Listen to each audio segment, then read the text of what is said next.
I've been going through these notes here, like that meme of Charlie Day from Always Sunny, where he's like Yep. a psychopath. Because Right. I was very interested in what after Star Wars: A New Hope, right? The world Yes. has fallen in love with this new thing, Star Wars. What was the first new narrative outside of A New Hope? And technically, it is the Star Wars comic book. Now, the first issue of Star Wars comic came out in April 77, a month before the film came out, which I did not know. Yeah. Which means the first seven issues of the Marvel line were an adaptation of the movie. So in April, you could have spoiled the first 1/7 of the film for yourself. Okay. But sorry, the first 6 issues. Then issue 7 was when they first started with finished the adaptation and started new stories. New stories. Yeah. So issue 7 was January 78. January, February, March, April. Right. That's Yeah. 4 months. Okay. The book we're talking about today came out April 1978.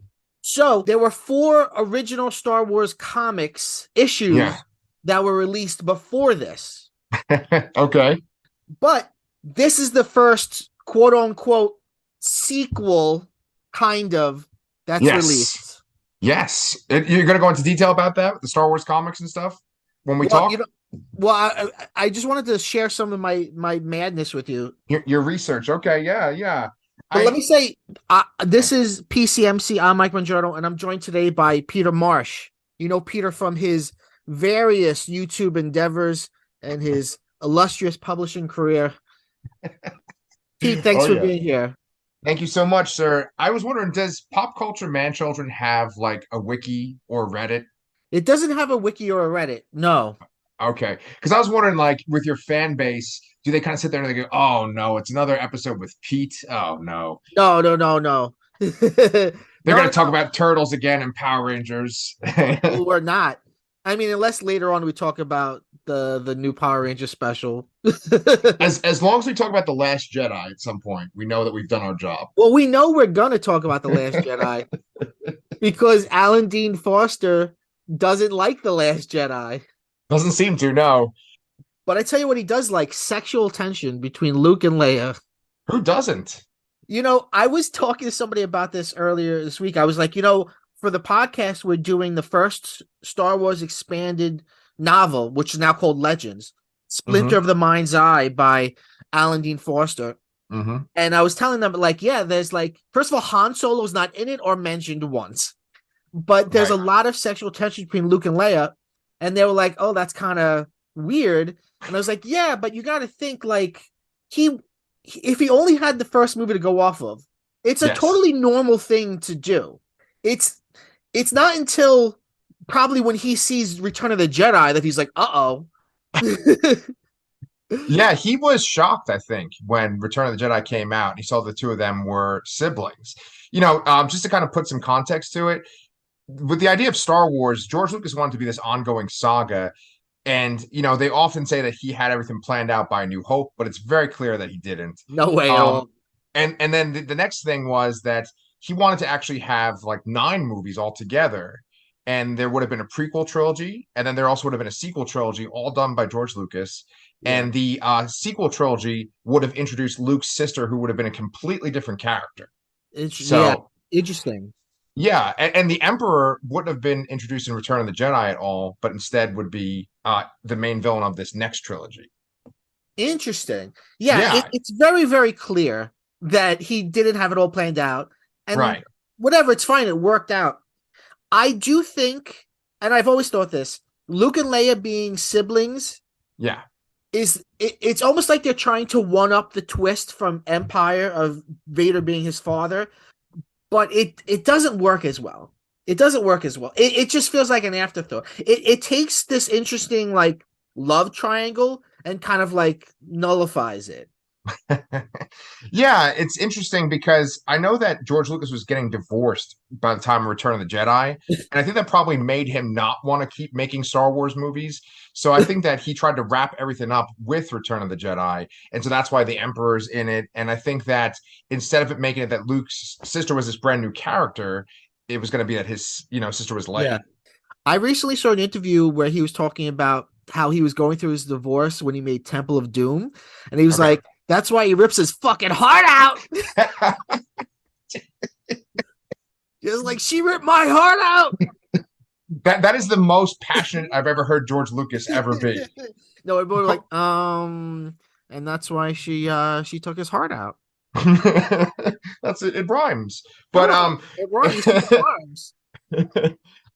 it's funny Yeah, because thinking about this book, this sequel to Star Wars, Splinter of the Mind's Eye, written by Alan Dean Foster, I think about George Lucas, and in a way, he's got all these dad issues, right? Like Luke obviously is inspired by him, and yeah, then Vader, I'm sure, is inspired by his own father on some level. But he's almost like all of our dads too, right? Like he fucking shaped our whole culture. This yeah, culture that you and I are in, that like yeah. kind of is the dominant pop culture.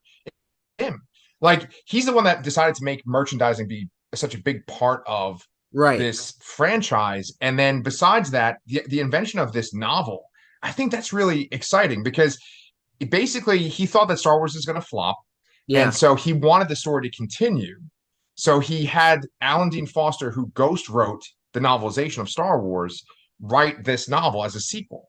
And to me, it's so funny because that's what happens now when like your Netflix shows get canceled, when yeah, your movie sequels don't get greenlit. Someone makes a novel of it or a comic book, right? yeah, yeah. So it's he's doing that in 1978. Right. I mean, to think you've got this big movie, and sure, there's toys and all, comics and stuff, but for him to go, the guy that ghost wrote the novelization, because if you look at the novelization, originally it said written by George Lucas. Right.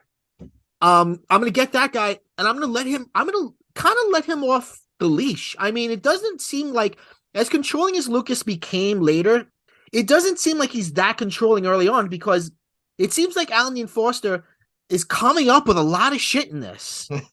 Yeah. And there's stuff that kind of bleeds into Star Wars canon, right? Like the Yes. Splinter of the Mind's Eye, the title device, the MacGuffin, is this crystal, and it's a kyber crystal. And it's spelled differently than the way they spell it in Right. canon now. But kyber crystals are what they use for their lightsabers in Right. canon. But Right. it's the focus of this book. It's like a crystal that enhances a person's force abilities. Right. It's not exactly the same thing. Right. But it's the same name. You know Right. what really shocked me? The What? use of the word Sith in this book. Oh yeah. I was But like, holy shit. I Like, think that Vader is referred to as a Dark Lord of the Sith in the novelization of Star Wars, though. so was is that just something Lucas always had, or was that something Alan Dean Foster came up with? Now that is a really interesting question. I'm assuming Lucas had it. The thing is, right, when you like live with Star Wars for your whole fucking life, right? You just pick up all these little nuggets and you don't necessarily know which source you got them from. But there's so many different weird things about Star Wars. Like the first title is like it's from the Journal of the Wills. Do you know what I'm Yeah. talking about? Yeah, yeah, yeah. So like George Lucas was just making up terms left and right. And I Right. think he probably came up with the Sith. Interesting. Yeah. Right, right, right. But what's interesting is it doesn't appear in the original trilogy. You don't hear Sith until the prequels. Yeah. But I mean, this would show that it was around, it was there. Yeah. Yeah. Even I think I believe, I might be wrong, but I believe in the like the prelude, like the preface to the novelization, there's like they mention like Queen Amidala and things like very, very short. Like they give some short truncated version of the prequel story. Oh, I might be okay. wrong. I seem to have a memory of that and being like blown away by it. Yeah. So Well, I mean, one of the most famous bits of Star Wars backstory that, like, I don't know if it's ever been like officially stated, but like, I don't think the twist of Anakin or being Darth Vader was the actual twist, or if there even was a twist. I think that right. Vader was legitimately a guy named Darth Vader Yeah, yeah. who betrayed Obi-Wan and killed Anakin. Right. In this book, Vader is referred to as Grand Moff Tarkin's henchman. Mm-hmm. See, what's interesting to me about a Star Wars fan is while reading this book, I'm trying to forget everything I know, right? I'm trying to put myself in the mindset of what if I didn't know all this other stuff? What if I didn't Mm-hmm. know everything that Luke does and everything about his family and going back 1,000 years? What if I just had seen the first movie? And that's really the place to kind of approach it from. Mm-hmm. But you can't help but be completely interested in places where things are not canon. And I've made a Mm-hmm. list of some stuff that struck me as like, wow, that's so not canon. Like even like calling R2D2 a D2 unit, Yep. right? Where we in canon we call them R2 units. Right. Right. Probably not necessarily wrong at the time. It just becomes wrong later on. Yes, yeah. And for the longest time, this book was considered part of the expanded universe too. Like you started before we recorded, started talking about like what the expanded universe looked like from the beginning, right? Yeah. It was the Star Wars comic from Marvel, and then this, right? And then you don't get another novel until 1991, where you have Heir to the Empire, which is That's this. true. Yeah, yeah. I mean, you have like the Ewoks cartoon and the Droids cartoon, and you have Christmas special. the Chris. Oh God! And you also have the Ewok movies, right? The TV Yes. movies, right? So you have things like that, Caravan of Courage. right? Right. But as far as like stuff that has like straight up Luke and Leia and Yeah. Vader, you don't have anything like. I mean, Vader's dead by Jedi, but right, but you don't Right, have right. anything until 1991. So. Interesting. Wow. Yeah, and people don't realize like before the prequels, the way that this franchise stayed alive was through those Mhm. books. Yeah, I mean, that's the beauty of it, right? Is that Alan Dean Foster is kind of part of the Star Wars DNA. He wrote the novelization of this. He wrote the novelization of the movie. He also did The Approaching Storm, which is a prequel novel, and he wrote the novelization of The Force Awakens, right? Right, right. But I think the Star Wars novelist that I like the most and can relate to more is Timothy Zahn, who wrote the Grand Admiral Thrawn stuff. I think if you look at the current canon, which the current canon uses the old expanded universe as like a farm league for canon ideas, they'll pick things out. So if you Yeah. look at the current Disney established canon, a lot of it is Timothy Zahn. Mm-hmm. I Mm-hmm. mean, we just had the trailer for the new Ahsoka show come out, and Mm-hmm. you hear Thrawn say the line "Heir to the Empire," which is the name Right. of his first novel. Right, right. Right. Yeah, and Coruscant, that's a planet that Timothy Zahn created. You know, maybe George Lucas had the idea of like the capital of the Right. Republic or the Empire, but Coruscant is Timothy Zahn. There's so many things that are like his babies, right? Yeah. But with Alan Dean Foster, I just wanted to point out that he probably influenced George Lucas on some level, and that his stuff probably got folded into Lucas's own I agree. ideas. And then like if you look at the other stuff that Alan Dean Foster has written, I did a little research before this. Yeah. He wrote like the novelization for Alien, Aliens, Alien 3. He did Terminator Salvation. He wrote a novelization of Dark Star, which is that movie John with like Carpenter. right, Yeah, right. yeah. He did the Black Hole, Clash of the Titans. So he like A bunch of Star adapts Trek books. right, right. Yeah. So he's definitely like a genre and like a guy that adapts movies in the sci-fi genre, right? Yeah, yeah, yeah. But no, there are things in this book. Well, there are concrete things in this book that are still part of canon, like the planet they go on, Mimbin. Yeah. That's where in the current canon, that's in Solo, we see that planet. That's where Han meets Chewie in the current canon. But there are things in this book that I was like, was he thinking about this when he wrote Empire? Like when they're on that road and the road turns out to be a giant worm. I was like, well, this is a lot like when they're inside the asteroid and they Mhm. think they're in a cavern, but they're really inside. Like there are things like that. Even this crazy woman, Hala, she's got a little bit of crazy Yoda to her. Very good Right? point. Yep. Yeah. Yeah. I think that's what's interesting about this movie. I'm sorry, I called it a movie too. I don't know if we mentioned this, but this would have been the potential sequel to A New Hope if they made a low budget New Hope. Okay, well, okay, so I have a question about that. Okay, go ahead. I don't know if I believe that. Oh, for real? That story has been that story's all over, right? It's on the wiki page. I've heard it a bunch of times before, but I don't know why would he farm that out. Also, Yeah. it doesn't seem like that cheap. I mean, it's one planet, sure, and there's no space battles, but it doesn't seem like it would be that much cheaper. Mm-hmm. Well, I'm not sure. There's so much stuff that's just speculation by fans and hearsay. But one of the things that kind of makes it sound like it's legit is that they say that they didn't put Han in the story because they weren't sure if they could afford Harrison Ford for Okay, the so that sequel, makes sense. right? That makes Um, sense. the actual setting of itself. So just to kind of give some credit where credit's due, I also like watched a video on like Star Wars Explained, which is this awesome Star Wars YouTube channel. Yeah. Mr. Sunday, his YouTube channel is great. He said the same kind of thing too, where they were talking about the planet itself kind of lends itself to a cheap budget because there's like all this like fog and swamp Right, shit, that's true. And you it's know? basically right, it's basically a jungle. Yeah. Right? It's pretty simple to do. Yeah, yeah. Yeah, I guess It, it would be cheaper for sure, yeah.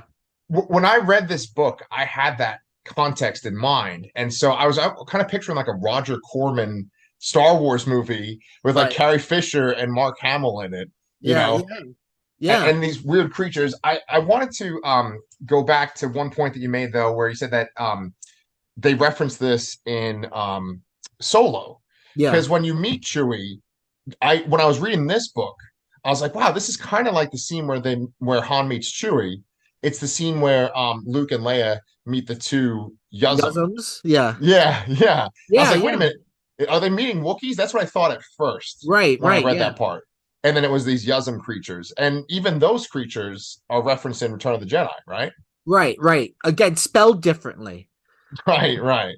Yeah, I feel like George Lucas is like, oh, as long as we spell it differently, it's kind of my idea. Yeah, yeah, yeah. No, it's Kyber with a Y now. Right, right, right. So But let's talk about the narrative a little bit. please, yeah. So it's right after, or maybe a few months or so after A New Hope. Luke is a rebel. He's still an X-wing pilot, and Leia is going to this planet to have this big underground meeting. It's this neutral planet, which is funny because that comes up again in his episode 9 idea of a neutral planet. It's this neutral planet that they want to have a meeting with the underground and kind of convince them to join the rebellion. So the planet is in, what's the name of the system? Oh yeah, I got that written down. Sir Carpus? Sir Carpus, yeah. Sir Carpus.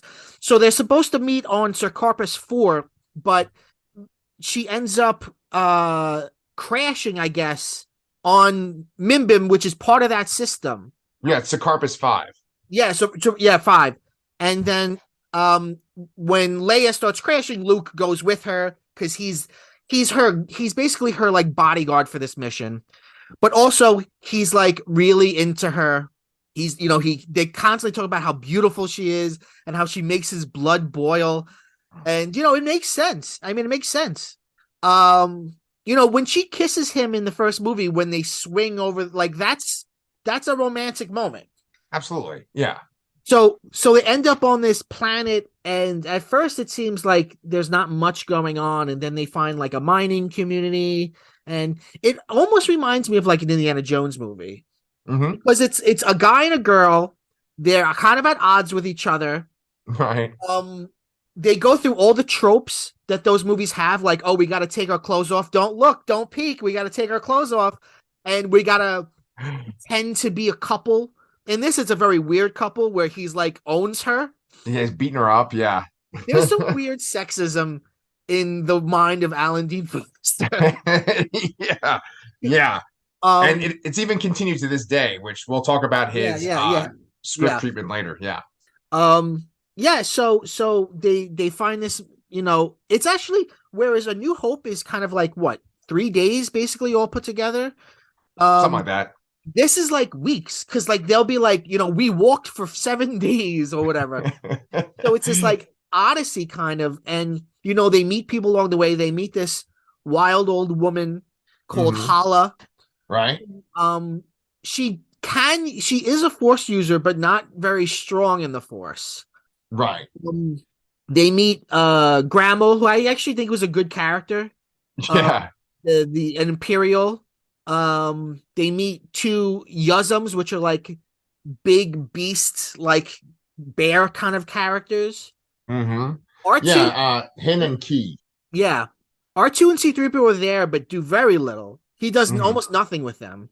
Yeah. Um, Even in scenes where C3PO could be translating, he's not. It's like, did you forget? Did you forget what this droid's one job is? Yeah, yeah. I mean, it's clear that like with the world building, he was really excited about certain characters. I think he really was into Grammel because Grammel kind of has a couple of big moments. Yeah, I think he really liked Hin and Key a lot too, and yeah, Hala. It's so funny, like having these new characters and having them interact with Luke and Leia, because even the way that they interact with Luke and Leia is different from what we see other characters in the canon do, right? yeah, Like Hala kind of bosses Luke around. She calls him Luke boy all the time. yeah. That kind of bothered me. I should also explain that there's no like audiobook version of this Is that anymore. true? Yeah, yeah. I mean, there might have been at one point, like an official one, but I had to find one on YouTube, and it was basically just a woman reading the book. And she almost sounded like she was from 1978 reading the book, on like an old tape recorder. And it just kind of sounded really cheesy. But modern Star Wars books do an amazing job. They have like sound effects and they play the Star Wars Yeah, music when you listen to the audiobooks. This was a little bit of a challenge to get through, you yeah, yeah. know? But with these new characters and this new location, it's interesting because Alan Dean Foster's obviously coming from a like 70s sci-fi aesthetic, and it's something that's different from what Star Wars is. It just Absolutely. feels like something completely different. Right. From the very first page, we begin in the internal monologue of Luke, and he's talking about the darkness of space and the loneliness of man. And it feels very 70s sci-fi. And I was like, whoa, this is a whole different vibe Yep. from the vibe that we're so used to now. Is like, oh yeah, that's Star Wars. Yeah. And like even when they talk about like the technology, they talk about like using tapes. And I mean like obviously he's going off of this idea of like, this is what the technology would be like. But in Star Wars, there's like specific things that they've established as like Star Wars materials, right? Like now they use holo vids, right, Right. for Star Wars. Everything's a hologram. And in this, they had like actual tapes they were using. Yeah. I mean, there's tons of details like that where it's like, oh no, that's not what they say in Star Wars. Right. I mean, one very interesting thing is that Luke has to recharge his lightsaber. And he Right. actually uses, like, a couple times he uses a blaster that he finds to charge his lightsaber. Yeah. Is not part of the new canon. I mean, when you put a kyber crystal in now, like, it basically can go for thousands of years without being recharged.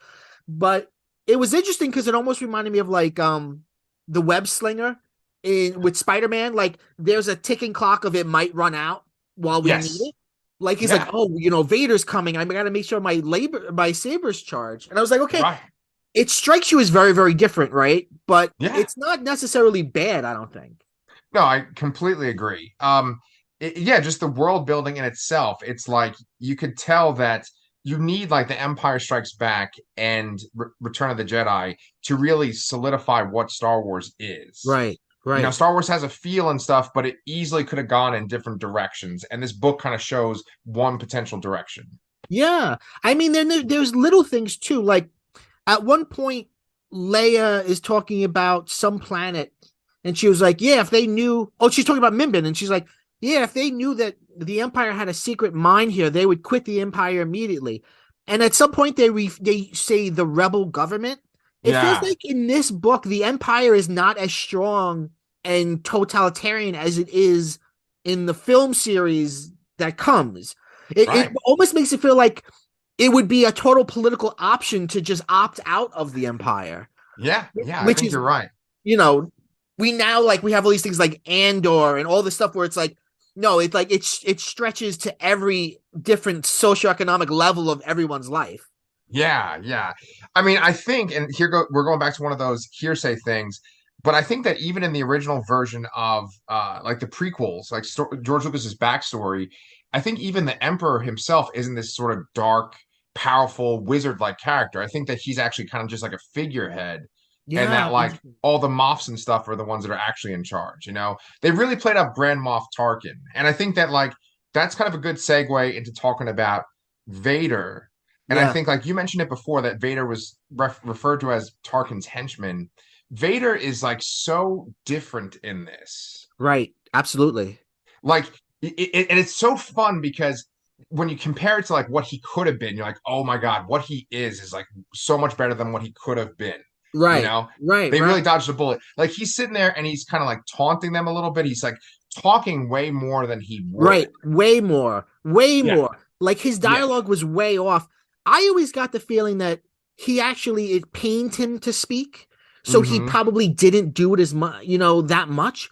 But here Yeah. he's very quippy, he's very verbose, Yeah. Yeah, he's and like yeah, playful, and Vader is like as they've gone on in the Disney canon, because they've spent so much time with Vader in the Disney canon, he is just like a machine, like a killing right. machine. But to give some credit to this book, I do like how malicious they make this Vader. He's Hmm. basically they make a lot out of the scene we don't see in the original film where Leia is interrogated.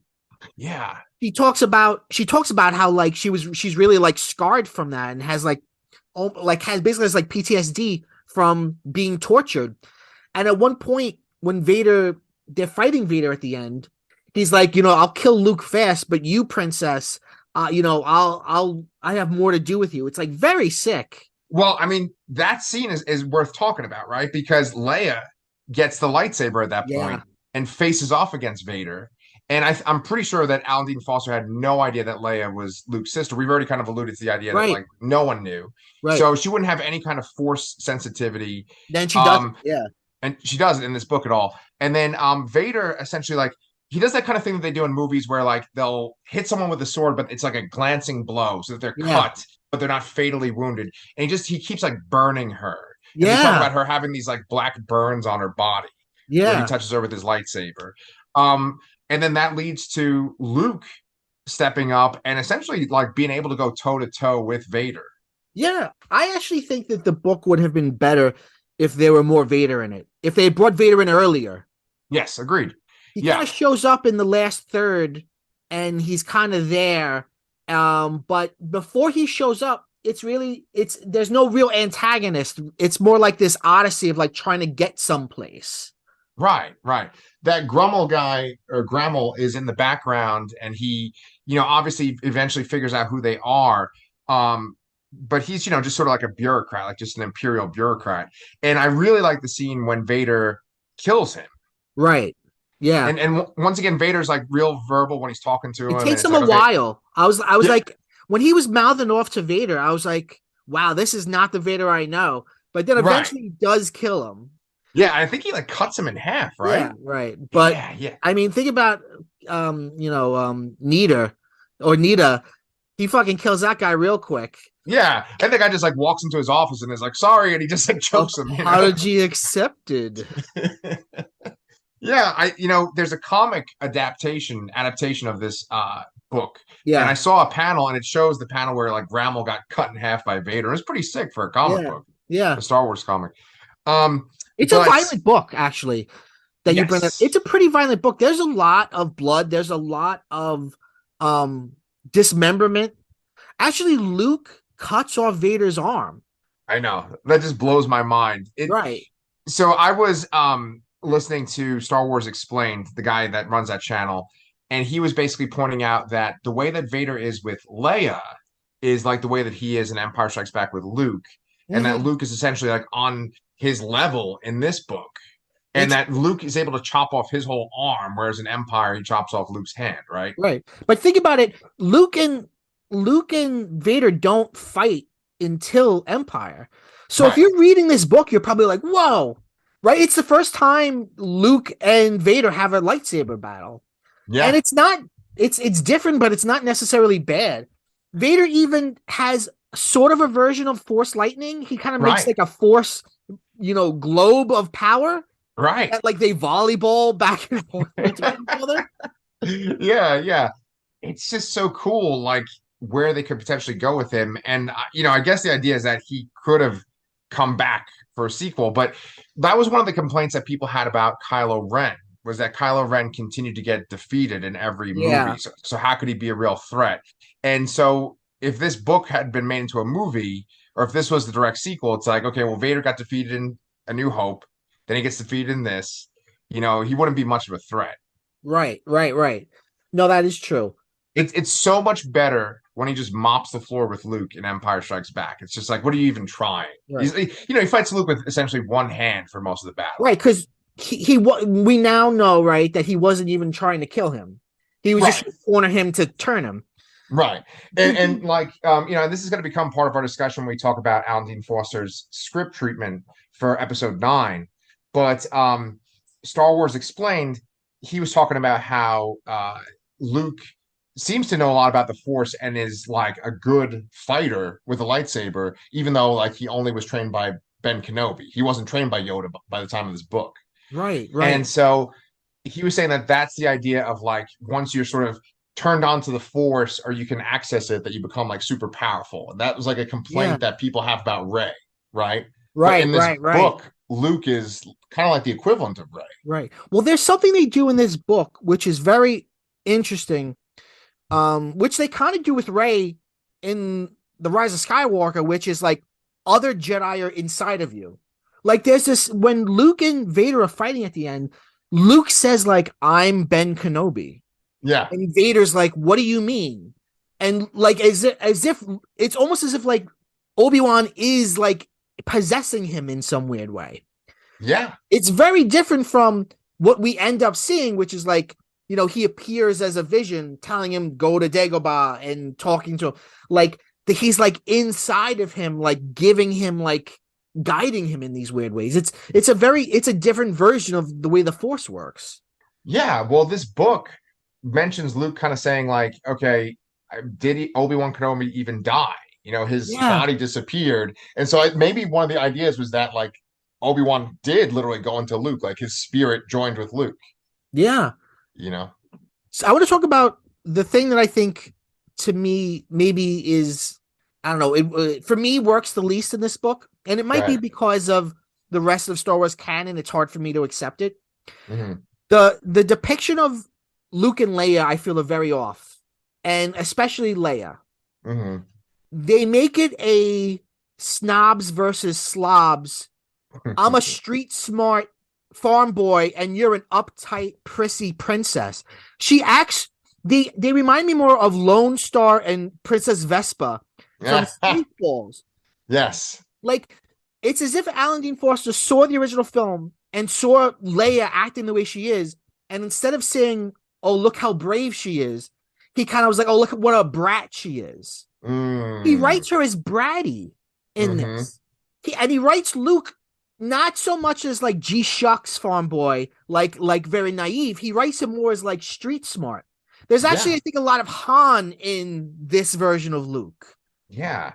Really, really good observation. And I think that that just kind of shows the different path that was at least established with A New Hope, where it's like, okay, you could have gone in this direction. And yeah, I do think that they probably were trying to get some of that kind of that charm and that banter Right, from Harrison Ford and Han Solo into right. this without him being in it.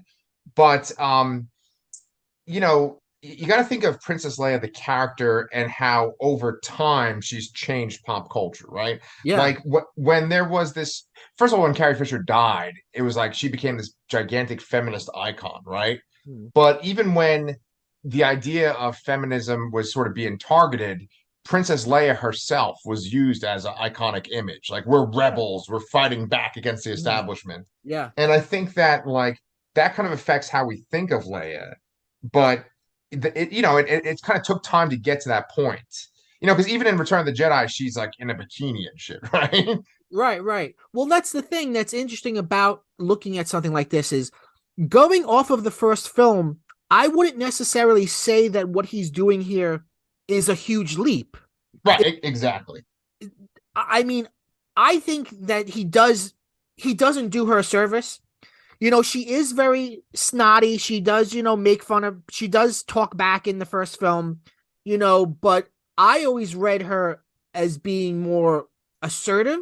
Whereas, there's a scene in this book where they're trying to blend in with the miners, and Luke has to like teach her how to walk like a person. He's like, "You're walking too much like a princess." Right. That's in And the there are beginning, yeah. points where she like mouths off to people, and it's like, this is like, it just strikes me as like, well, I mean, it strikes me as not being her character, but even if forgetting that, right? Forgetting that bias, it strikes me as like not smart. Like, if you're trying to blend in, why are you speaking like you're a royal? Right, If you're right. trying to blend in, why are you having like a fucking mud fight? Like, there are things that the characters do that I find very stupid in this Yeah. book. Yeah. And I think that maybe it might just be a situation of like kind of just trying to move the plot forward, right? Sure, yeah. Because like the mud pushing scene, for instance, right? It's like, first off, to give it context, Luke essentially smacks Leia in the face at one point Yeah. because people think like they're starting to question the fact of like who she is. Like she's in this mining, she's wearing mining an outfit of a miner, right? Yeah. And they take note of how like delicate her hands are, and they're like, she can't be a miner. And so then like Luke says, "Oh, she's my property, she's my slave," and he like smacks her in the face. And then outside of the bar, she pushes him into the mud, and then they fight. And then these other people, these miners show up, and then there's a scuffle, and that's what kind of gets them on the Imperial's radar. So I think it's Right. sort of like a matter of just kind of moving the You needed plot to get him along. there. Yeah, yeah, yeah. Yeah. But what's interesting about that scene is Luke takes out his lightsaber, and in our current canon, it would out him, right? Like, Oh, yeah. only Jedis use lightsabers, but in this book, you would think that lightsabers are common. Right, Like, right. nobody seems to bat an eye at the fact that this guy has a lightsaber. Right, exactly. Yeah. That's actually one of my favorite parts that are like when you see contradictory stuff in Star Wars lore, I kind of like when there's that inconsistency with the Jedi and how the Jedi were viewed and what the Yeah, Clone Wars were. I love that kind of stuff. And yeah, this book is just like filled with that. yeah, yeah. Something very cool that's very different is there's a scene where Luke basically uses the lightsaber to pick a lock because he takes out his lightsaber and he starts like playing with the knobs, and the blade becomes like thin, and he's able to like put it through a door to like break the handle. I like the idea though. I mean, it kind of makes sense like that, like those knobs could like make the blade bigger, tall, shorter, fatter, wide. It's an interesting idea. Yeah, I like the idea of a lightsaber as a tool a lot better than like this sacred weapon that it's hard to wield, right? Because that's one thing that gets a little confusing with me is like, oh, can people that aren't Jedi not use a lightsaber? Because essentially it's like a laser on in a hilt, right? Right, right. Um, yeah, I like the idea that of a lightsaber having like multiple purposes, and that just kind of goes along with him writing it where you have to recharge it. It's just like a Yeah. fucking It electric feels more drill. real in a way, right? Yeah, exactly, exactly. Yeah, yeah. See, with a lightsaber, I like the idea of like the kyber crystal inside the lightsaber being like attuned to the person, and somehow Right. that person's able to use the lightsaber. I like that, Yeah. but otherwise, like it just seems like anyone could use them. Yeah, yeah. Why do you think there's so little to do for R2 and C3PO? Um, I think that okay, well, probably from a if we're doing like practical and the idea that they were going to make like a cheap sequel to Star Wars, like a Uh-huh. cheap movie sequel, then the less stuff that R2 would have to do, it would be cheaper to make, right? Right, right, See, right. and just having them kind of as background characters might just like maybe you don't have to have a guy in a suit for 3PO. You could just kind of prop the suit up against a wall True, and he's true. Yeah. there. You're right, that makes sense. Yeah, yeah. Yeah. I don't know. It's funny because like 3PO actually has like a really big part in episode 9 written by Alan Dean Foster. So you'd Yes. think like Yes, that's you'd think true. that 3PO is one of Yeah. his favorites. Right. Um, what did you think of the scene where they're underground and like they meet that the Koways? Yeah, those That- aliens, yeah. yeah, and it feels a little bit like the Ewoks. I mean they're more violent and they look different, but the way that like they capture them and they have to win their favor felt very much like that. Yeah, yeah. It's funny because I looked at the pictures for the comic book adaptation of this book, and they drew them just like the mole people from Marvel's Fantastic Four comics. Uh-huh. Like there's Mole Man, and he's in charge of this underground society, and it looks just like them. I wonder if that was the inspiration for the characters in the book, you know? But yeah, it just sort of fits with the Star Wars aesthetic, right? You find this sort of primitive culture. In the first movie, it's Jawas. In Return of the Jedi, it's Ewoks. And they're not in Empire Strikes Back, but there's like cultures like that throughout the whole saga, right? Yeah, yeah. It's interesting. It was interesting reading along, thinking like, can you find analogs from the first movie in this? Like taking the first movie almost as a template. Like I said, Hala's a little bit like Yoda, but in some ways Hala's like Obi-Wan. Yes. Oh I yeah. mean, she's very different, right? She's the opposite. She's this curmudgeonly old woman, but she's an older figure that's guiding this very young, naive guy. He puts his trust in her immediately. She Yeah. can use the Force, but she's not benevolent the way that Obi-Wan was. No. Yeah, and I mean, she she's just kind of like a plot device in a way because she's getting them to the crystal and she's kind of taking them along on their adventure, and she's the one that can essentially get them off planet too. Um, but I don't know, like everything here feels less than what's in the movies, and maybe just because the movies have this like mythical status for us, Sure, yeah. you know. Yeah. Yeah, for Like sure. everything kind of seems disposable from the aliens that we just talked about to her, you know? Right, right. Well, let me ask you, in general, Yeah. uh, did you dislike this book? Did you like it? Are you happy you read it? Um, I guess I'm happy I read it because anytime I can read Star Wars books, if they're expanded universe or whatever, I'm happy, right? I read so many Star Wars expanded universe books that was like the thing I loved to read when I was like 12 years old Uh-huh. and up, right? Um, but the actual process of reading it was not very enjoyable. Like I listened to this woman reading it on YouTube, and just like the language that was used and like the way the plot moves, it felt like a slog, honestly. It does, yeah, it no, it totally feels that way. I Yeah. enjoyed it, but it does feel like a slog. And then Yeah. and then Vader kind of shows up and it's like, okay, I guess we're wrapping things up. Right. Yeah, one of the major problems of the Star Wars expanded universe, I felt from reading so many of the books, was that there was a lot of like, debating and politics because the New Republic was being reformed, right? And I Yeah. always felt like, okay, here we go, let's just get through this, and then we'll get a cool Jedi sequence.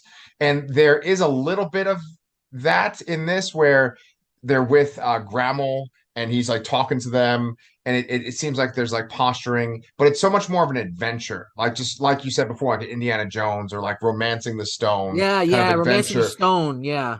Yeah. But what I was gonna say was that the dialogue in this book also felt like it didn't feel natural at all. Like the characters didn't really feel like they were having actual discussions. It just kind of just felt like they were just kind of describing the plot.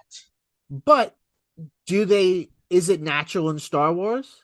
No, no, especially earlier Star Wars, it's pretty clunky and inauthentic seeming, but it gets better over time. And Han Right, right. Solo certainly makes it seem more. Right. He That's one. makes things work. Right, right. I can't remember which like video YouTube channel had it, but they were basically like Han Solo is like the regular person that says things the regular way, you know? Right, right, right. Yeah. Right. And he doesn't Um, believe in the bullshit. right, exactly. Yeah. So let's see. I just have a little list here. Yeah, Okay, referring to Darth Vader as a henchman, tapes. They say tapes a lot. I mean, they covered do that. say tapes in A New Hope. They say, the stolen tapes will not blah blah blah blah. Right. A member of the Imperial family. He says to Leia, you got to look like a minor, not a member of the Imperial family," which makes me think they had no idea of like there being an emperor or if it was a dynasty or what it really felt like. Exactly. And Um, that's actually really intriguing to me. I like yeah, the idea of like what could Star Wars have been if there was an imperial family and not yeah, just like Emperor Palpatine, you know? right. Um, and then they use the word aboriginals, which is Yeah. not incorrect. It's not incorrect. I mean, in the Right. definition is the original inhabitants of a world, but it's not used in Star Wars otherwise. So every time they would say aboriginals, it was just like it's just little things like that strike you as like it shows how strong it is as a brand that things feel like they fit or they don't. And that could be a problem, right? Because I feel like inside the fandom, a lot of the fights people have is whether or not something feels like Star Wars or not. Like, Leia flying doesn't feel like Star Wars, or you know what I mean? Things like that. Yeah, but that in itself is really interesting too, right? Because when you get to like force powers, it gets a little bit, you know, it's kind of murky. It's kind of hard to say, like, well, would this happen? Would this not? But I do feel like the world building of Star Wars, when it comes like the practical stuff, like the tools and the ships and the clothing, I feel Yeah. like Star Wars has a specific aesthetic that Yeah. when you look at it, you're like, that looks like Star Wars. That Right, feels like right, Star right. Wars.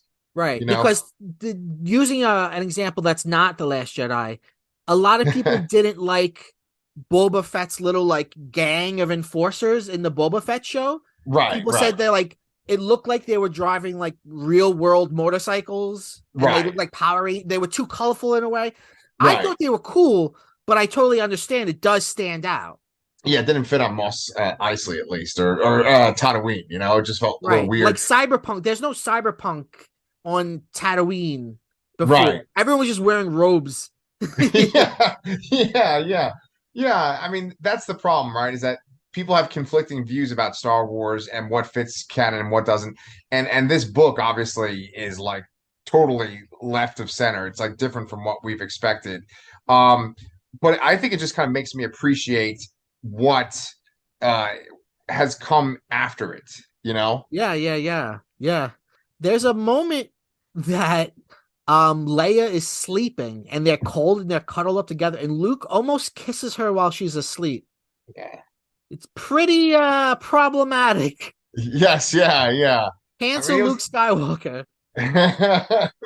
yeah, it's a different time, man. Like there's stuff that like romantic stuff in this book that just kind of creeps me out. Yeah. So do you want to talk about Alan Dean Foster's treatment for his idea of an episode 9? Oh boy, do I. That's kind of what I've been wanting to talk about All on right, this sure. book. Do you want to give the context of this? Sure. Well, I have to give a huge amount of credit to the YouTuber Jenny Nicholson, who I love her stuff, Me and too. she did a great video about this where she kind of read through it. But basically, before the Rise of Skywalker episode 9 came out, some uh outlet asked a bunch of writers of Star Wars, hey, what would you put in your episode 9? And Alan Dean Foster was like, didn't answer, but he was like, you could go to my website and see I wrote my own treatment for what I thought episode 9 should be. Right. So she goes and and his website's like looks like 19 like GeoCities like 1990. Like I actually went to it today. It hasn't gotten any better since she made that video. Oh wow. And Okay. if you don't know what a treatment is, by the way, a treatment is like sort of a short story version of a film. As treatment kind of reads like somebody telling you a movie. Like if you Right. had a friend that was like, and then this happened, and then that happened. That's how a treatment, and it's used in Hollywood as a way to go through material quickly because you could read a treatment much quicker than you could read a whole script. Exactly. So he wrote a treatment for episode 9, but the thing is, what you clearly see when you read it is he's he's on the dark side. He's one of the people who really does not like The Last Jedi, and he Right. tries to undo everything Rian Johnson did, which is also what they did with the actual Rise of Skywalker. But Right. he does it in much weirder ways. Like the headline would be Rey's kind of a robot. Yeah, And yeah. clones. There's a million Snoke clones. Oh, yeah, yeah. It's basically like wish fulfillment for all the people that didn't like the choices made in The Last Jedi. Yeah. Yeah. And it's weird because Jenny Nicholson says this in the video. And also for you guys that are listening, like I highly, highly recommend you check this video out on Jenny Yeah. Nicholson's channel. She's great. It's long, but it's like super interesting. Um, like every single complaint, every nitpick that we would hear about for years after this fucking movie, it's like he like course corrected essentially. And it's weird because, and she points this out in the video, that he essentially like retells The Last Jedi, but just makes things go a different way. Right. He just redoes it, but worse. Right. The weirdest thing, and so okay, what's really interesting is reading this treatment and reading this book and seeing it as like, oh man, this guy was at the very beginning. He wrote the Yeah, novelization for George Lucas, and now he's like right at the heart of the controversy yeah, that is the bane of this franchise, right? Um, and so it's like, this is how I would do my Star Wars. And I think that he really wanted Snoke to be something. yeah, yeah, Like Snoke is such a big part of this movie. It's bizarre. yeah. And Snoke dies in Kylo Ren kills Snoke in The Last Jedi. So he Right. undoes that. He has Snoke be a clone. Now, he was kind of prescient in a way because we do find out, at least in what they retconned in Rise of Skywalker, that he is a clone. Yeah. And as a matter of fact, him being a clone ends up being now a really big part of canon because what do they call it? Operation Necromancer. Necromancer is basically trying to use Grogu, trying to take DNA from Grogu, Baby Yoda, and use that to create a body for the Emperor to come back. Well, not to go off on like a Mandalorian tangent, but I think that Operation Necromancer is different from what they were going to do with Grogu. I think with Grogu, they were going to take his DNA and mix it with Moff Gideon, and Moff Right, that Gideon was was gonna okay. that Yeah, was yeah. his thing. At some Okay. point, Gideon goes off and does his own thing. And it's like, fuck Palpatine, I want to clone myself. Right, Right, so I'm right, not sure exactly when and where that happens. right, Because if you're trying to bring back the Emperor, you would want somebody with a high metachlorian count. right, exactly. But yeah, basically, I guess basically what I'm saying is we do find out that he is a clone. So Yeah, so so he kind of was right in a way, or he made the same retcon choice that J.J. Abrams made. right. But basically, like in a very cheesy way, like he comes Oh. through a door and he's like, haha, I'm Snoke. And then Kylo Ren kills him again. And then Yeah. another Snoke comes out and he's like, haha, there's many of me. And Jenny Nicholson makes the point like, well, they're not a hive mind. Like each one is its own living thing. So like, why is that Snoke so ready to die just to like make this point? Yeah. There's so many clones of Snoke in this movie. It's ridiculous. Yeah, at the end And it's like Luke. Yeah, at the end it's like the main characters from this series, Poe, Finn, and Rey are yeah, barely there. It's Luke Skywalker fighting like a bunch of Snokes. yeah. He's fighting like 50 Snoke clones. Yeah, And at yeah. one point, Luke has two lightsabers and he spins. And I think it's even described like a whirling dervish fighting Yes. Snoke clones. And that would have been so awful. I think I might have died if I was actually watching that. Can you But imagine though? the reason why I wanted to bring up this though is because it ties in with the Splinter from the Mind's Eye, because Obi-Wan disappears and they're like, well, where did Obi-Wan go? And then in this weird treatment that Alan Dean Foster wrote, he says that like Luke returns. And when Luke returns in this movie in his treatment, it's just like when Luke shows up in The Last Jedi, he just shows up. Yeah. And then the explanation for Luke kind of vanishing in the end of The Last Jedi is that he was near to death, but he decided to go to some place that was like in between death and life. And then he came back to life. And Right. it's like the cheesiest kind of retcon idea you can think of. Just But to it die brings again at the end of this version. right. And he Brings him dies back to kill him again. and he dies just like he does in The Last Jedi, Right. too. Yeah. Yeah. Yeah. Um But no, he but has that weird backstory with Obi-Wan. that's we have to mention that, man. That's gold right there. Yeah, it's crazy. Please, good talk about it. Yeah. So, okay, this movie, this treatment by Alan Dean Foster, the writer of Splinter of the Mind's Eye, is replete with flashback sequences and montages, which are not very common in Star Wars, right? And so, in one of the flashback sequences, we see that Snoke was this powerful Force user, probably a Jedi, and that he was turning to the dark side. And he goes and he fights Obi-Wan, who's like prequel Obi-Wan. And Obi-Wan wants to turn him away from the dark side, but then he falls into a vat of chemicals, kind of like the Joker. Yeah, they're in a factory. They're in a Star Wars factory. Yes, and it's kind of funny too, right? Because doesn't Obi-Wan create Vader by Vader falling into lava? Yes, yes. It's So it's exactly like Batman. All I could picture is like Grisham coming in and being like, "Oh my god." so Jenny Nicholson makes this beautiful point, which is that Snoke is able to clone himself So like his disfigurement is not genetic. So Right. wouldn't he clone himself to be like good looking and young? Yeah. Yeah. But So it's no, yeah. it's this ugly old gross Snoke, Right. and he's come back to get his revenge on the galaxy. And that's really the focus of this whole movie, Right. you All know. right. Uh, So I don't want to give Alan Dean. I don't hate him, and I actually enjoyed reading this book. yeah, But I don't want to be hard on him, but I also don't want to be too lenient with him. sure. But let me suggest something. Is it possible that he didn't really take this that seriously? The Because treatment, yeah, because the level of writing there is not the level in Splinter of the Mind's Eye. I mean, it reads like fan fiction. I agree Could he completely. have Yeah. been half joking? Maybe I'm giving him too much credit. I don't know. We'd have to like see interviews and stuff with him to see how he talks and how he talks about Star Wars. Maybe if he has some blog posts where he's like really ripping into Ray and stuff like that. Because one thing that we should mention too is that he comes up with an explanation for why Ray is so powerful. Oh, And well, it's such bullshit. it's the dumbest fuck. I mean, I can't even believe it. This maybe gives credibility to your theory because basically the idea is that Ray is part droid. She has a Right. droid, half of a droid brain Yeah. because when she was a child, her parents were drinkers, like Kylo Ren says in The Last Jedi, but they loved her enough to get a mad scientist to put a droid brain in her skull Yeah. because she had a deformed skull and, like, I guess missing part of her brain. And Right. so what happens is Kylo Ren fights her in this horrible treatment, and he cuts her head coincidentally right where her droid brain is. Yeah.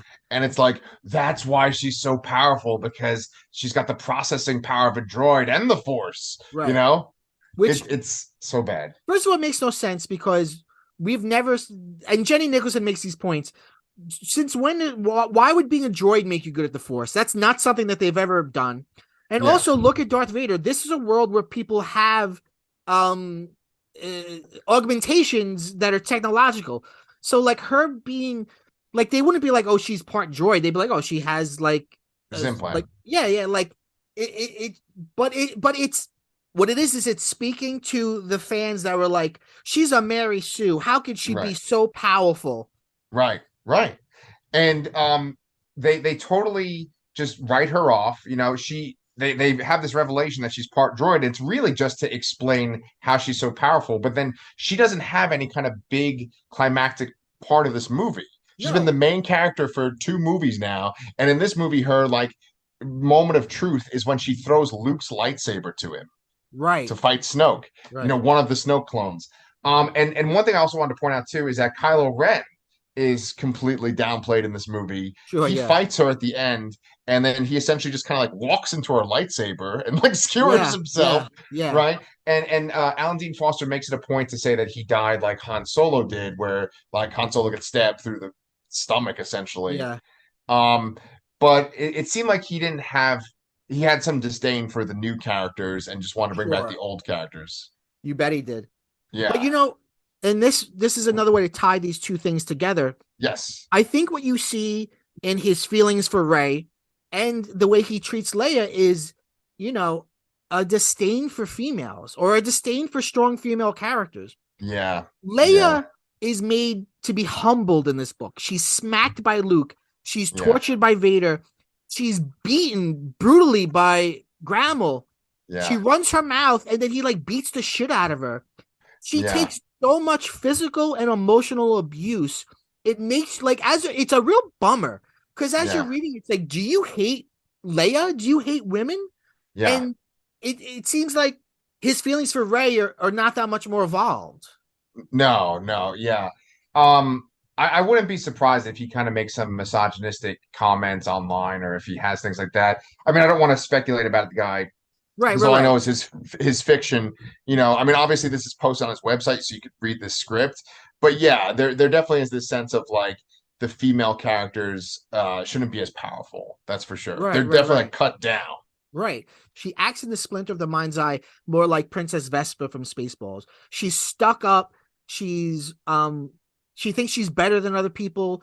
She lords over people. There's even a moment where she almost says, "Do you know who I am?" Like Yeah, "Do you know who you're talking to?" Which I don't get that from Leia in A New Hope. I Like, yeah, she takes the gun from, Luke and starts shooting the stormtroopers and says, "Come on, someone's got to get us out of here." And she tells Chewbacca like, "Get this walking carpet away carpet. from me." But it's not because she's a snotty person. It's because she sees like how fucking low rent Han is. Like, this is such like a bootleg fucking rescue. She's like Right. gonna help them. Yeah. Before I kind of said how Leia is like this iconic character and she's become this like feminist icon. The reason why Leia and then I think like maybe Ripley and maybe even to a lesser extent Sarah Connor are these like iconic female sci-fi characters is because of their nature to like get things done. And it's like, regardless of their gender, they're like, no, no, this is what has to be done. And I think Yeah. Leia's, obviously chronologically the first one to do that out of all those characters. Right, right. And I in A New Hope, and then the following movies, and then in the expanded universe, it's always like this is what has to be done. This is the right thing. And I mean, she shows like a little bit of prissiness and stuff in like The Empire Strikes Back, for instance, Yeah, like yeah. when she's with Han. But for the most part, it's always like I can handle this myself. That's kind of Right. like the main thing. And with Alan Dean Foster's thing is like, it's not, I can handle this myself. It's like, Luke can handle it for me. And that Yeah. happens in both things, the movie treatment and this book. Yes, exactly. Exactly. Yeah. You were saying before that he wrote uh novelizations of the Alien movies. I wonder how his Ripley comes off. Yes, yes, yes. I actually was wondering the same thing. I mean, obviously, we're kind of saying, we're sort of talking negatively about his potential misogynistic views, Well, right? we're doing it critically because we all we have to go by is the text that he's written and we've read. Right, right, exactly. That's where it's coming from. Yeah, he must be like a consummate professional, and his writing must be pretty solid, across the line because he's written for so many franchises. Yeah, yeah, yeah. So I just would like to see what his online presence and stuff is like. But yeah. Yeah, yeah. Part of me would like to check out like his Alien novelization. Just on Yeah, a total side note, do it. I always thought that would be such a fun job to be someone who does novelizations. I know that in the world of publishing, people think of that as like like one of the worst things you could do. Like, oh, you just take movies, and to me, it seems like the most fun thing to do. Like, I would totally be happy if you were like you could have a career, and what you do all day is like you write novelizations of movies.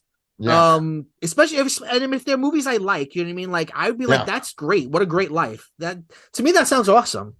Yeah, I agree. The very first novels that I read as a kid were adaptations of movies. I think I read like an adaptation of like Hook, and Yeah, I, yeah, I think yeah. I read like at least one Star Wars novel. Yeah, I read books based on the movies before the movies came out, just because I was so excited to see the movie, and that was a big Yeah. thing for me. There's this one company, this one publishing house called Encyclopocalypse, and Uh-huh. one of the main things that they do is they adapt movies into novels, but they usually pick movies that you would never picture them making into a novel. Oh, Like one of the most really? recent ones is like Attack of the Killer Tomatoes. They made a novelization of the movie. Oh, Um, I'm not aware of this at all. This sounds really interesting.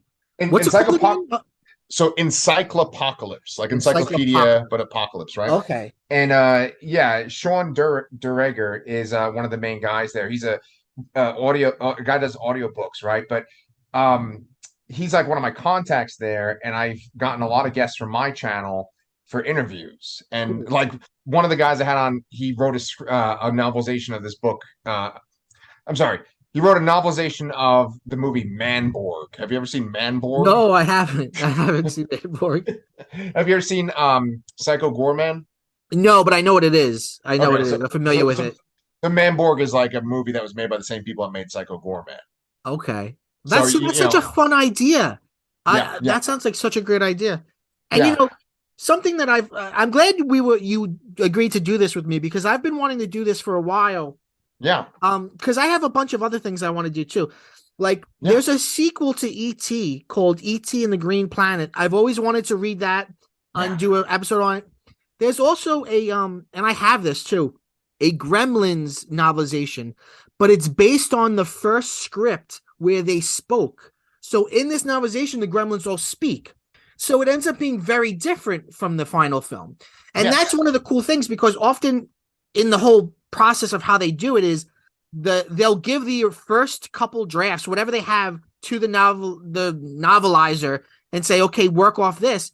But as the script will change in the movie making process, they've written based on something else. So Yeah. sometimes you have these really interesting things, like, gremlins that can talk.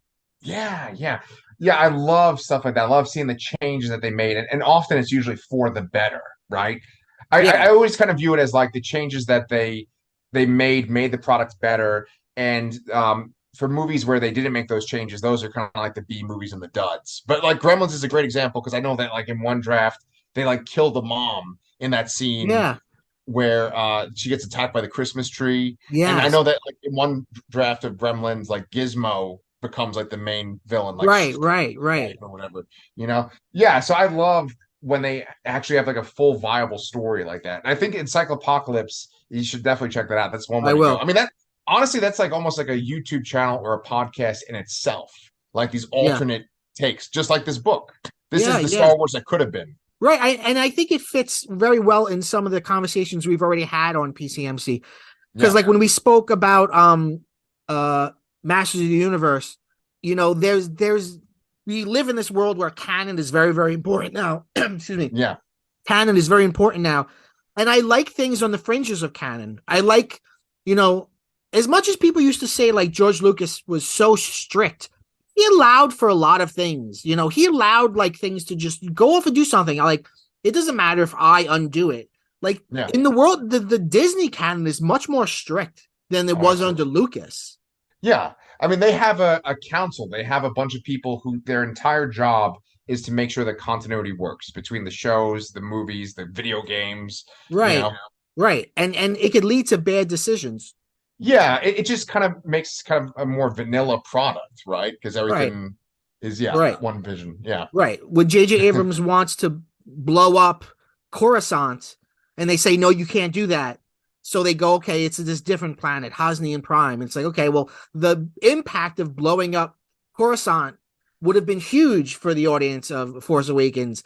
But, it was vetoed. Exactly, exactly. Yeah, yeah. Really good point. Yeah. And but that's also the beauty of a novel like what we just read is that the books expand on what's in the movies too. And like I know that you read that book Bloodline, for instance, which is about Leia, and it's about Leia being powerful, right? Because she's trying to bring back the Republic. And they kind of explain the whole Hosnian Prime situation, Yeah, yeah, right? yeah. So I mean that's you and I we kind of have said a bunch of negative things about this one book, but Star Wars canon has always been like one of my favorite things in my life. Just Yeah. reading Star Wars books, and I don't want to dissuade people from checking out Star Wars books if they get a chance. Sure, yeah. Yeah, All right, well, thank you so much for being here. Why don't you tell us what's going on your channels, what's going on with your writing? sure, you got it, my man. So I have a website. It's prmarsh.com, and that's kind of the easiest way to find all my stuff. I have two channels that you mentioned. I have the Lastercast, where me and my friend Danny talk about the current horror movies and TV shows. Examples include Yellow Jackets. We're reviewing that right now. We're going to talk about Evil Dead Rise on Sunday morning. Besides that, me and my friend Brian, we have a channel called Comic Books Transformed, where we talk about uh, TV shows and movies that are adapted from your favorite comics. And so Nice. on there, we just covered The Mandalorian. I know a lot of your fans are probably fans of The Mandalorian. If you guys Yeah. want to check us out, that's on YouTube and that's wherever you can find podcasts too. And then I have an Amazon page, which you can find via my website. But I'm using Kindle Vella to put out my novel, which is There's No Way This Is Right. And episode one of that, they do them like episodes on there. Interesting. That's available on Kindle Vella right now. If you guys want to give Great. that a read, that would make me really happy if you guys could give that a read. But Awesome. yeah, and then like the last thing is I also have a Substack and everything you can find just by looking up PR Marsh. If you want to, if any of the things I said today were interesting, check it out. Fantastic. Thank you so much for being here. This is PCMC. We come out every single Wednesday without fucking fail. We're slowly approaching episode 300, which is Whoa. I don't know if I've done 300 of anything in my life besides maybe like shit. We end every episode by saying go bye bye. Go bye bye.